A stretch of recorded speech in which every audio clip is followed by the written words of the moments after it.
Hi, I'm Shannon Gregoire, and this is Vet Candy.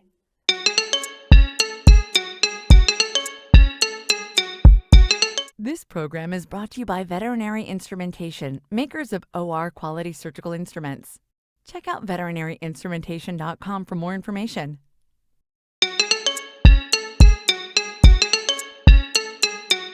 Two recent papers from Hungarian researchers highlight the underrated relevance of pet dog biobanking in molecular research and introduce their initiative to make pioneering steps in this field. Even though dogs have a much shorter average lifespan than humans, the aging path of the two species have remarkable similarities. Dogs tend to develop similar age-related diseases as humans do, including dementia, which is not typical for most other animal species. However, not every human or dog is affected by age-related ailments to the same extent. The ability to foresee the individual tendencies and provide interventions, which can shift aging to a healthier track, is the holy grail of aging research. The fact that dogs mirror human aging in many aspects makes them highly promising preclinical models to test interventions and understand the factors that determine aging. These goals, however, require a deeper insight into the microscopic levels of canine aging as well.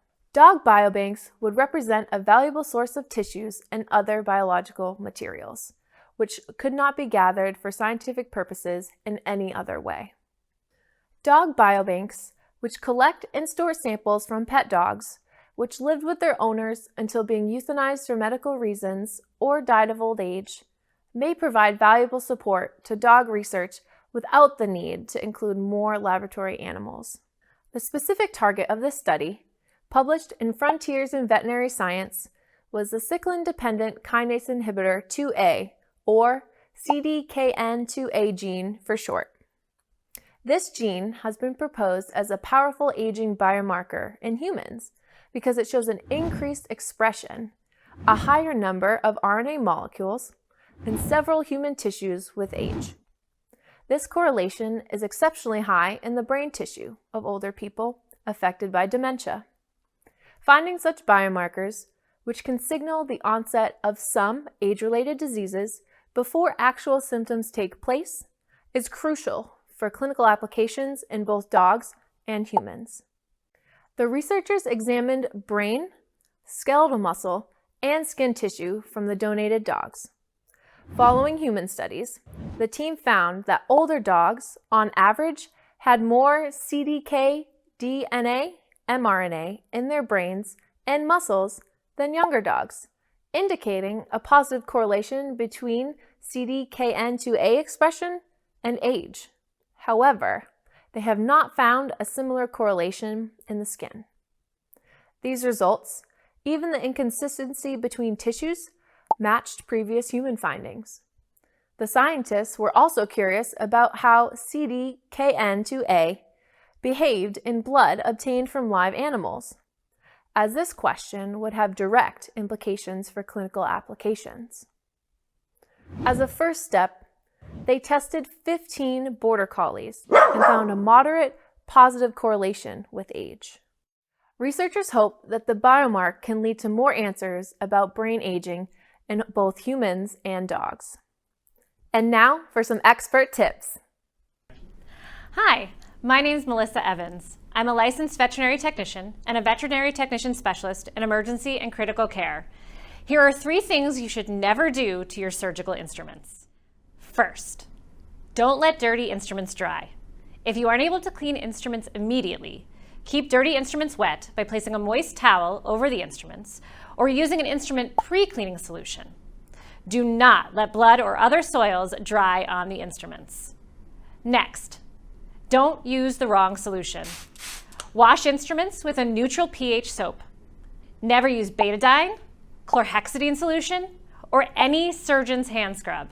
These products cause spotting and corrosion of surgical instruments. Last, don't let instruments air dry.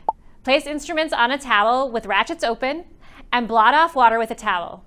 Allowing instruments to air dry without toweling dry causes water spots and minor rusting. For more tips, follow me on Instagram. Veterinary medicine is, at its core, about optimizing the health of an animal's body. One enterprising vet student has taken it one step farther and is focused on human health as she is on animal health, especially her own. Yamilex Lexi Rodriguez, her day usually begins with a mellow cup of chamomile tea. Lexi aims to be at the gym by 6 a.m. in order to leave by 8 a.m.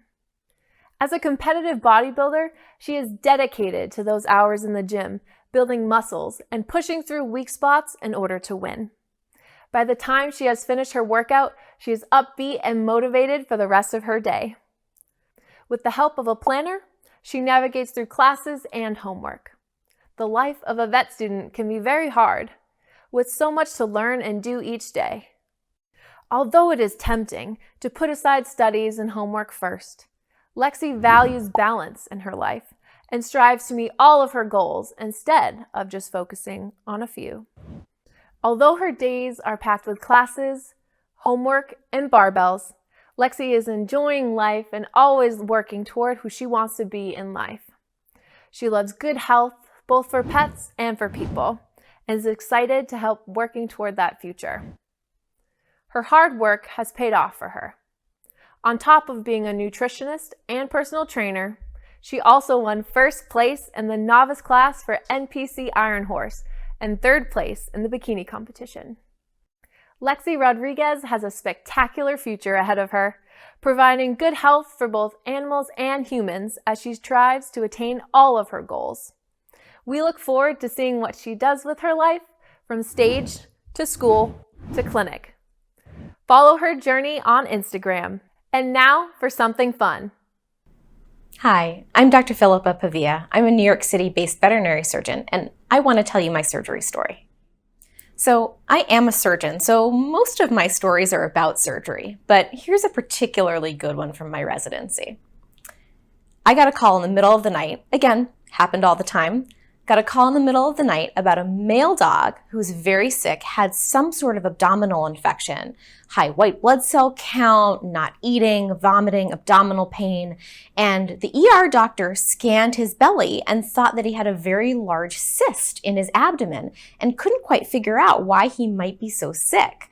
So we went into emergency surgery, no time for further diagnostic tests, went into surgery, took a look, and saw something that I was not expecting.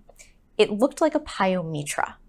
This was a male dog, had been neutered as a puppy, 11 years old, no history of anything strange going on in the rest of his life, and here he was with what I thought was a uterus in his abdomen.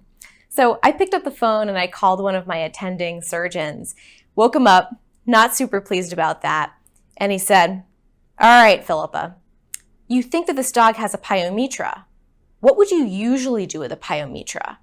And he kind of stopped me in my tracks and I thought, take it out? And he just sort of laughed and hung up the phone. So that was my answer. So I went in and I just spayed a male dog, and it turned out that he had a congenital defect of persistent Mullerian duct syndrome in which he still had a uterus. And all's well that ends well, and the dog did great and went home the next day. But that's my weirdest surgery story. What about you? Do you have a surgery story? VI wants to know. Tell us your story on Instagram. Tag us at MyVetCandy with hashtag surgery story for a chance to win prizes, including Figs gift cards. Thank you for watching Vet Candy. I'm your host, Shannon Gregoire. To stay up to date with everything vet med, check us out at MyVetCandy.